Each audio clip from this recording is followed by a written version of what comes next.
Hey guys, I'm going to give you a review today on, actually a requested review on Rimmel's Volume Flash Mousse Mascara, but because I tend to like to put products kind of up against one another, I think it makes my feelings on the review a little clearer to you all when I compare it to something. Plus, instead of just hearing about one product, you hear about two or three. So I'm going to put it up against another mascara that Rimmel has. It's called Extra Super Lash Mascara. It's been around for quite some time.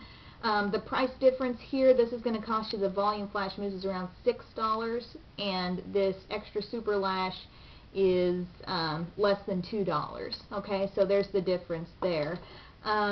Just to run down the claims, I guess, this Volume Flash Mousse Mascara it says it's an air-whipped volumizing mascara. They do have Volume Flash without the mousse, and I haven't tried that before. I just was really curious because they've got like mousse foundations, mousse blush, mousse eyeshadow. I thought, wow, mascara, that's crazy. So the color I have is Extreme Black.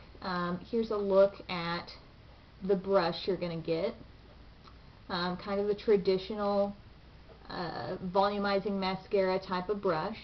Now the formula that is on there, it is like to the touch, to put it on your skin, you can tell that that is a lighter formula. When they say it's mousse, it is sort of that lighter, air-whipped kind of idea there.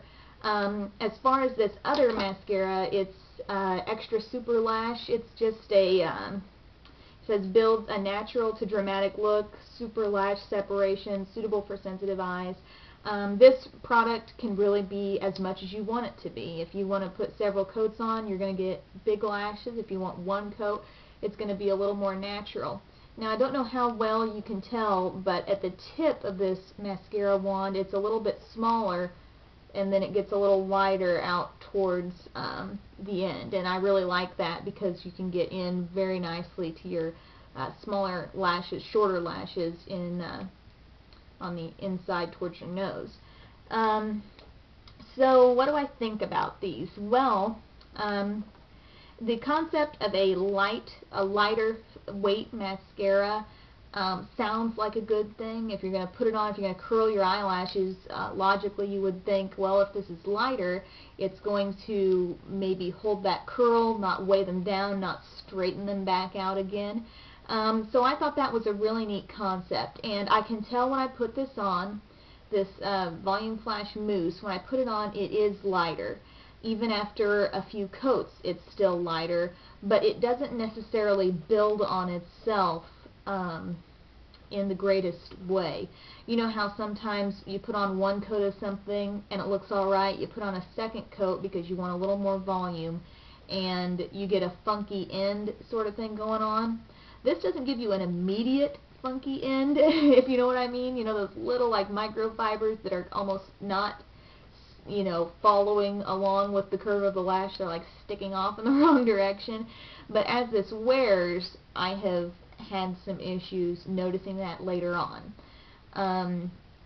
So that I found to be kind of a little disappointing about it. And then my question as I kept using this is, how important is a lightweight mascara? Is a lightweight mascara that claims to be lightweight really going to be that different from a traditional mascara? Because, you know, you put it on your eyelashes are always going to be, you know, extremely light. They're, you know, they're your eyelashes. They're tiny, tiny hairs, and so anything you put on them is going to give them a certain amount of weight, you know. So this, I didn't have smudging issues, but like I said, it didn't give me quite the volume I wanted in one coat, so with multiple coats, I didn't think it built on itself quite that well. Now the Extra Super Lash, keep in mind, this is the one that is, you know, less than $2, and I found that the color intensity of the black, now I got these in the darkest shade I could. This one is Extreme Black, and this one is called Black. So the darkest shade possible, and this one turns out to be much darker on your eyelashes. Okay, this is like a very, very rich black formula, and it lengthens well. It is probably a bit more volumizing in the first coat than the other one is. I would say, as far as how impressed am I with either of these, this is a very traditional formula, a very normal brush, a normal, mascara type formula, and for less than $2, I think this is the better value than the Volume Flash Mousse. I think they're trying to work the mousse concept, which has, for some people, worked in a foundation form, it's worked in a blush form. Some people even like it as an eyeshadow, and so they think, why don't we make it a mascara? I think that's perhaps one area where a mousse really is not warranted. If you like a natural look on your lashes, if you're happy with one coat of mascara and you want something that really does feel light there, maybe if you have sensitive eyes and you really want very little on your eyes and you want the feel of very little on your eyes, this might be a good thing for you. But as for me, I really am a mascara person. I like quite a bit of it, and so I want something that I can, if I choose, it can wear multiple coats, and it needs to be able to wear those coats one on top of the other without changing the appearance of the eyelash in a negative way, like with the ends and all that. And so this Extra Super Lash really the more I say that, it's kind of ridiculous. Extra Super Lash, oh my gosh.